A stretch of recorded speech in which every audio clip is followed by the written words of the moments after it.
Hotbed Talk. And let's have a listen to a conversation led by Mirko Narcotti, an intensive care specialist from Bergamo in Italy, right in the front line of what's considered to be Europe's epicenter of COVID-19. I just come back from San Giovanni Bianco.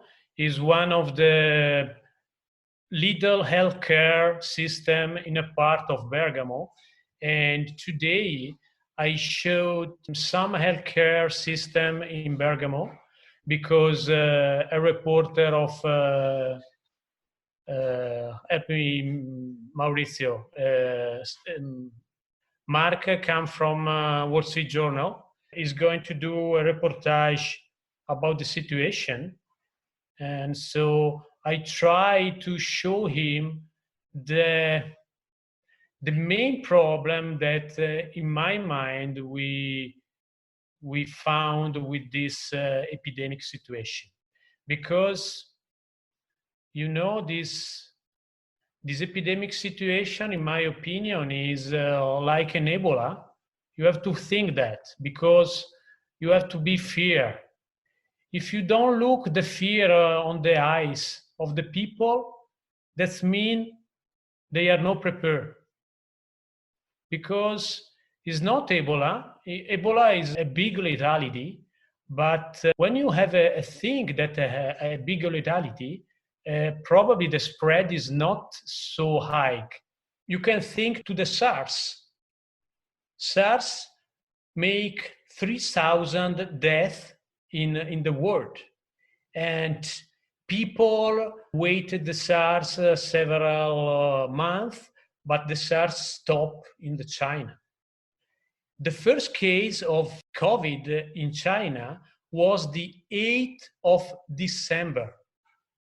The Chinese people was very efficient because in 3 weeks, from 8 December, 31 December, they found 20 cases, and they speak that about WHO, and WHO make the first communication to the healthcare world system. So after 3 weeks, the virus was identified. And according to the data of the Chinese population, because Chinese population, in my opinion, tell us everything. If you read the epidemiological data, the virus is 10 times more contagious of the SARS. The virus has the same viral load in the asymptomatic and symptomatic patient. That means if you are asymptomatic, you go around and you can infect every people.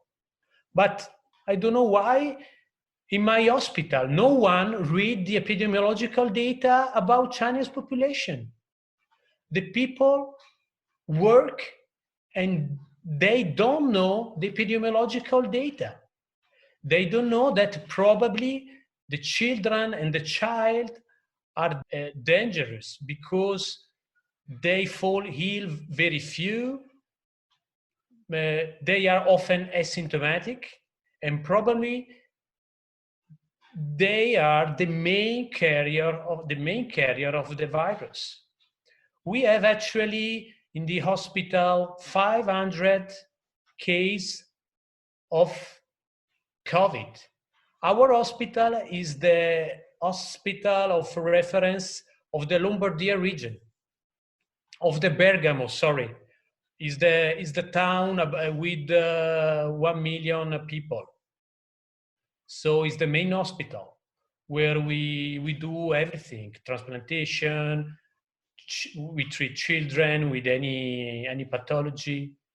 And the hospital has 900 beds with 70 places of intensive care unit.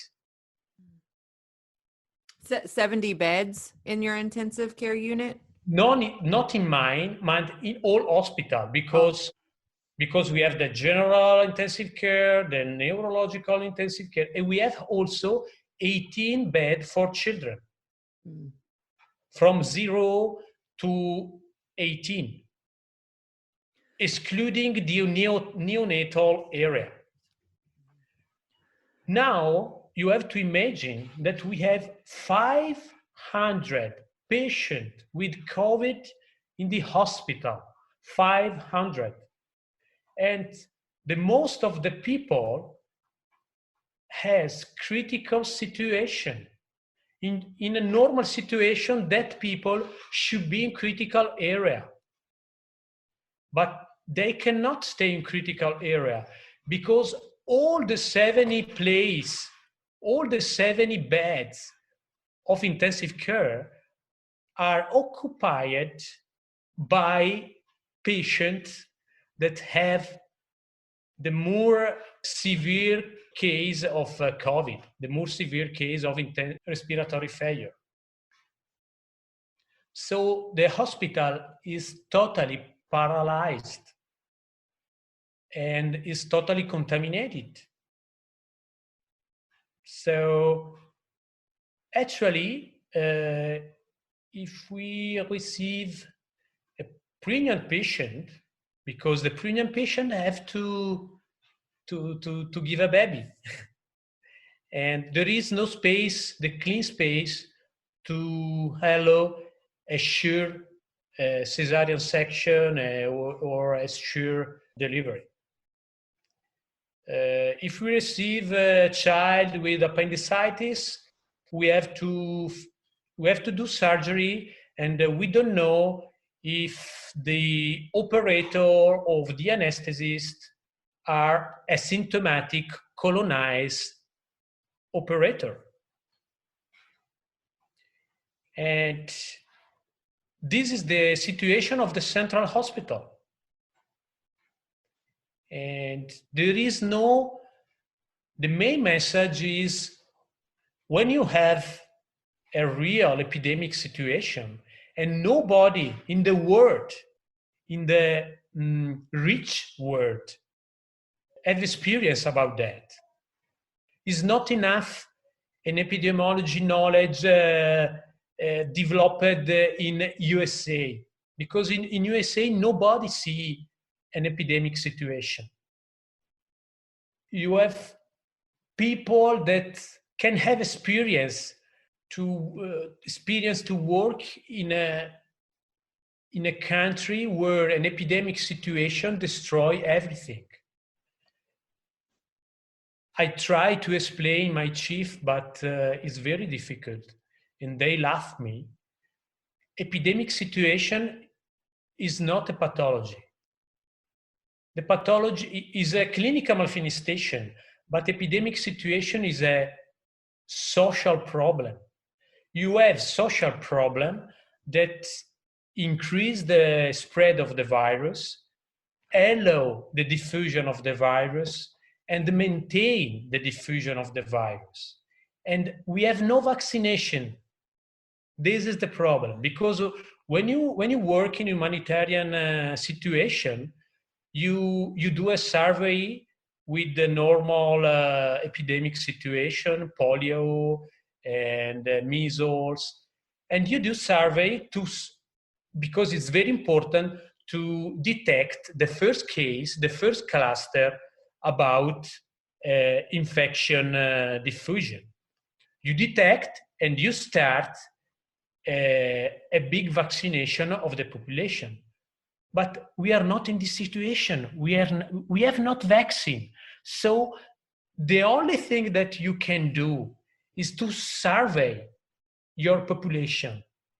And I think it's not a useful survey the ill population, because the clinical doctors, after 10 cases of COVID, they are expert, because the clinical picture are very typical. Everybody know. Also a taxi driver after 3 cases is a super medical doctor to recognize this this problem. But the main problem is to avoid the diffusion. The main problem is not the mortality, is that this virus destroy your system, because there is a long period of asymptomatic pathology, because you have a lot of people asymptomatic but with colonization.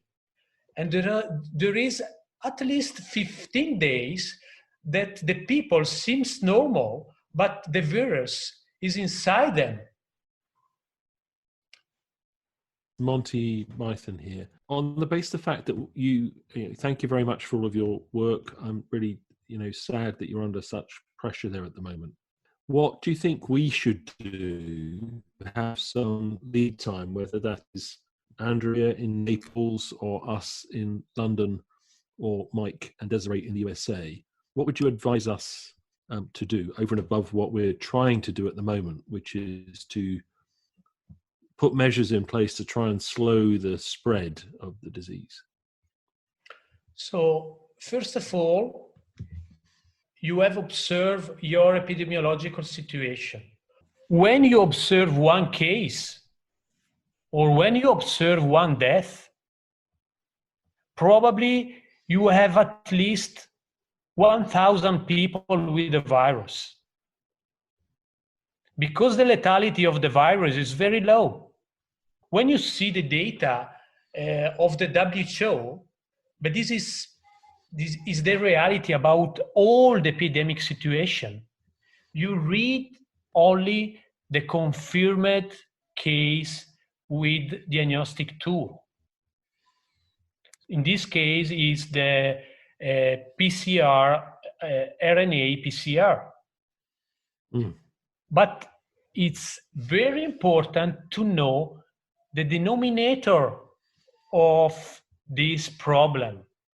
And if you read the literature, actually, after 3 months of the epidemic situation, you don't understand what is the denominator, because there is no important study of survey. I don't know why. But if you read New England, if you read JAMA, if you read Lancet, you cannot find the denominator. But if you like to know your virus, you have to know the denominator. But this is true also for your infection in your PICU department. It's not enough to know the case. It's important to know the case as a text, and it's important to know how many people develop the pathology, how many people are asymptomatic, how many people colonized, developed pathology, developed severe ARDS. If you know that, you can planify your intervention. If you don't know that, it's impossible. The same thing is for your... So do you think that testing is very important then? Because there is an ongoing debate about whether we should be testing more people to determine the denominator. I'm not an epidemiologist, but you have to do cluster study. You have to do cluster study in your health worker population, because it's important for you to understand how many people that work with you are colonized, are healthy, because it's very simple to know the ill people. But the problem are the asymptomatic people, because they go around for many times. After 1 week, they fall ill, but the virus circulating 10 days before. In these 10 days, the virus go in all departments, in all services, and your hospital is in the garbage. So the main thing is to prepare your hospital, you have to see the video of management of Ebola virus, and we can learn a lot. If you see the video of the Chinese population, of the Chinese health worker, you can see how they work. They are not crazy. They are not crazy. They are working in the correct way. We have changed mind, because if you treat the COVID virus as an infarct, as a stroke, you contaminate your hospital. Yes. So you have to think in any time, when you move, when you dress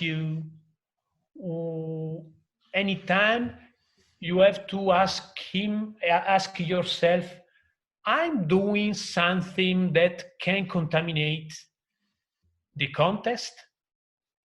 This is the main question. Before to ask, how can I treat this patient? There is a million of everybody now publish how to treat this patient, how do you do, ECMO, everything. That's not a problem. It's an acute respiratory failure. So you have to do everything that you do with the other respiratory failure. That's not the problem. You are able to do that, but you are not able to think with the epidemic mentality. Let me ask you, Mirko, I know that you said this once before, but I want to make sure that it's clear that as far as the patients that you are seeing and that are ending up in, acute respiratory failure versus those that have kind of tipped over the edge and have died, what are the age ranges for that? Is this mostly an elderly patient issue, those for over the age of 65? Are you seeing this in younger patients, and is it looking like the same sort of disease process for both of those types of patients? Thank you for your question. So also for that, if you read the paper published by the Chinese population on the JAMA, you can really understand everything. So most people are old. Most people have comorbidity. Obese people are very frequent. Is the major population with respiratory failure, and 60% of the ill patients are male. We don't know why. 1% of the population are child, but the most part of these have severe comorbidity. And the most people that die are old people, 40, 50%. And this is true. But this is true when you have an epidemic situation under control. When the situation is over control, everything is wrong. Because if you have 1% of mortality with 100 infected population, we have one death. If you have 1 million of people, 1% is very high. And this is maybe happen. This is what happened in Bergamo. Bergamo actually has, the city has, Maurizio. 120,000 people. Okay, thank you, Andrea. According to the study of Lancet, the Chinese estimation tell us that the coefficient that explain the capacity of the virus to develop is in the big contaminated area 2, 3. That means that in this moment, the contaminated population of the Bergamo is about 60%. And this is true. I have no data, but I see 500 people intensive care in my hospital with COVID. And all the hospitals around Bergamo are full about COVID patients. And what happened now? We have it's too much. It's too much, and we have good experience in treating this patient, but in normal situation, in the epidemic situation, the supply is less. There are a lot of people that are treating patients without experience in intensive care, because 500 is a terrible number. So the people die more. Mirko, do you and your colleagues know if you have had COVID-19? Do you know if you've been exposed? No. Okay. No, because the testing capability is not there, or we did a lot of testing, but the testing are only for ill patient to confirm the case, and the staff is not testing. That's the problem. Why that? Because you can test everything. We receive 100 patients per day, and in our hospital, and the microbiologist developed the test for all the hospital around Bergamo. They are doing 1,000 tests per day. So it's an hard work. You have to choose people ill or staff. What do you choose in epidemic situation? This is an important question for an epidemiologist, not for an intensive care doctor. You don't know nothing about that. The intensive care doctor intubes the patient, manage the respiratory failure, but have no experience about epidemiologic situation. The main mistake that you can do is to develop an intensive care approach of the COVID. If you do that, you destroy your hospital. You know what I mean? I do. I see your point. This is very, very helpful. Thank you. I think this bad experience may help people to understand that the model of patient-centered care cannot resolve all the problem of the population. We have to give power to the territory, to the peripheral situation. All the rich countries are developing this type of system, but this epidemic situation have to learn us that this is not the good model, because in Bergamo, all the peripheral, all the context around Bergamo now are isolated because the system is destroyed. And the system in the last 20 years developed a centralized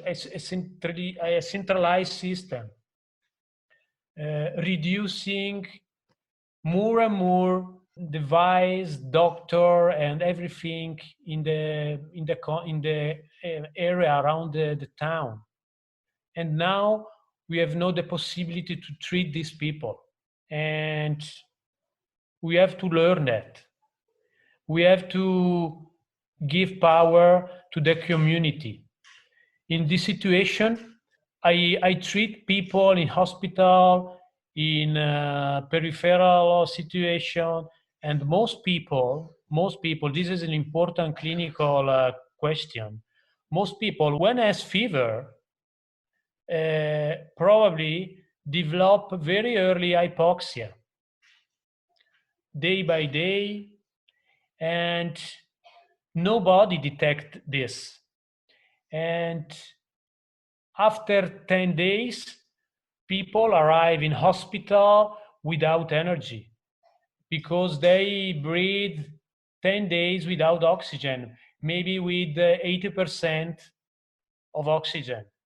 When I went in the home to take patient, I discover 80% of oxygen, and the people did not seem very, very ill, but the saturation is very low.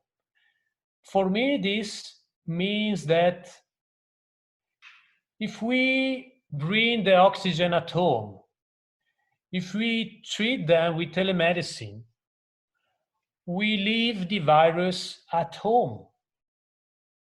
We do not diffuse the virus. Every people take your virus at home and develop your antibody. Every time when you take the patient, you bring in the hospital.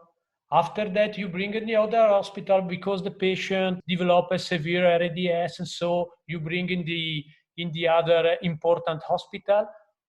All these are vectors of the virus. Every time you move the patient, you move the virus and you contaminate other people. This was, I think, the main problem in Bergamo. I had a wonderful system of transport of patients from home to hospital. When a people has an heart attack, in 30 minutes is in the hospital, and we do angioplastic and we save a life. But you imagine, virus, people call, I don't breathe, ambulance arrive, people without any DPI take the patient, bring the patient in a hospital, arrive in the hospital, valuation, no, the patient is so severe, it's better to transfer in the other hospital. So when the patient was in this hospital, was not put in a special area because no people at the beginning thinking to COVID. So the patients stay in the waiting area, the parents stay in the waiting area with other parents, and every action was contaminated. Mm-hmm. And you have to know that the people that transfer the population, the driver, in the night go at home. At home, they found a sister, grandmother, after that go in the bar, in the restaurant, and after 15 days, they are ill. Yeah. But in these 15 days, they meet 100 persons, and each of these 100 persons meet 100 persons. You know what I mean? Mm-hmm. Yeah. Yes, Mirko, again, thank you so much. This conversation has been enlightening, and I really feel like a lot of what you've talked about are lessons to be learned and to be taken for us to put into practice. Thank you so much for all of your time. I hope that we can speak to you in the days and weeks to come, and you can give us some updates about what is happening there in your community, Mirko, and you will be sharing your words with the world. So thank you so much. Top Med Talk. It's Desiree Chappell here. Just a quick reminder, subscribe to Top Med Talk. We're a daily source of news and conversation focused on perioperative care. We bring you all the latest talk from all the major conferences in the perioperative space. We can also be found on Twitter, Facebook, LinkedIn, Instagram, and we now have a free mailing list with special offers and additional goodies for subscribers. Go check us out at topmedtalk.com. That's www.topmedtalk.com.